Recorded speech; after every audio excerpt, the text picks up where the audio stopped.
नगरचं राजकारण बघायचं झाल्यास इथं विखे, थोरात, गडाख आणि त्यात पाचपुते अशा दिग्गज नेत्यांभोवती फिरतय। परंतु एका सर्वसामान्य नेता असलेल्या निलेश लंकेंनी सुजय विखेंना लोकसभेत पाणी पाजलं।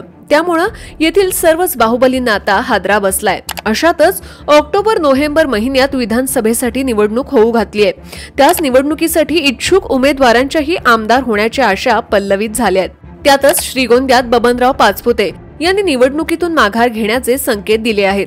त्यामुळे या ठिकाणी इतर उमेदवारांना सुगीचे दिवस येऊ पाहतात।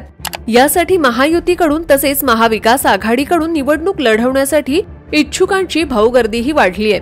त्यामुळे विधानसभा निवडणुकीत या मतदारसंघातील वारं कुणाच्या दिशेने फिरणार, बबनराव पाचपुते यांच्यानंतर या मतदारसंघावर कुणाचं वर्चस्व राहणार, त्याचाच हा आढावा। बबनराव पाचपुते यांनी श्रीगोंद्यात तब्बल 35 वर्ष वर्चस्व राखलंय।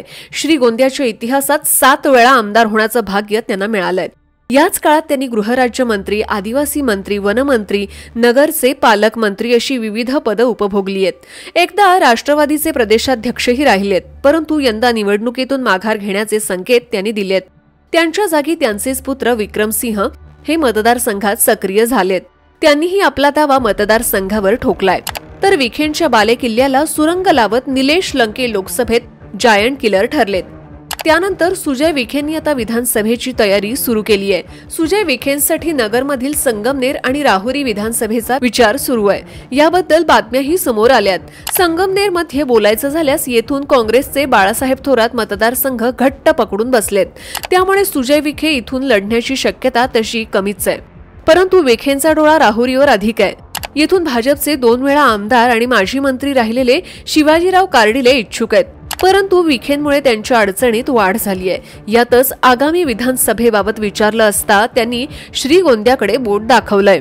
तर महायुतीत असलेल्या अजित पवारांनीही अनुराधा नागवडे यांच्यासाठी फिल्डिंग लावली आहे। त्यातच नागवडे कारखान्याचे अध्यक्ष राजेंद्र नागवडे यांनीही आपली तयारी सुरू करून दिली आहे। याशिवाय राष्ट्रवादीचे जिल्हाध्यक्ष बाळासाहेब नहाटा, दत्तात्रय पानसरे असे स्थानिक नेतेही अजितदादांकडे आशा ठेवून बसले आहेत। दुसऱ्या बाजूला महाविकास आघाडीत देखील मोठी गर्दी तयार झाली आहे। या जागेवर शरद पवार गटाने आधीच दावा सांगितलाय।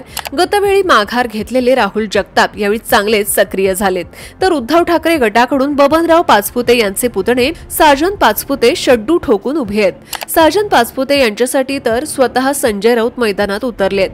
तर काँग्रेसचे घनश्याम शेलार हे अनेकदा केलेल्या पक्षांतरामुळे नगर जिल्ह्याच्या राजकारणात नेहमीच चर्चेत राहिलेत। यंदा ते काँग्रेसच्या तिकिटावर श्रीगोंदा विधानसभा मतदारसंघात लढण्यास इच्छुक आहेत।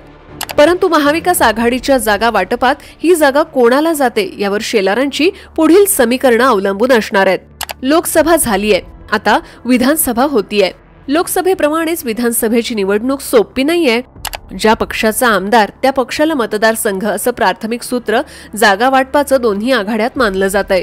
परंतु श्रीगोंद्यात तिकीट वाटपावरून मोठी रंगत निर्माण झाली आहे। आता या निवडणुकीत महायुतीकडून कुणाला उमेदवार मिळणार, विरोधात असलेल्या महाविकास आघाडीत कुणाला संधी मिळणार, बबनराव पाचपुते यांच्यानंतर श्रीगोंद्यावर कोण अधिराज्य गाजवणार ते पाहणं आता महत्त्वाचं ठरणार आहे।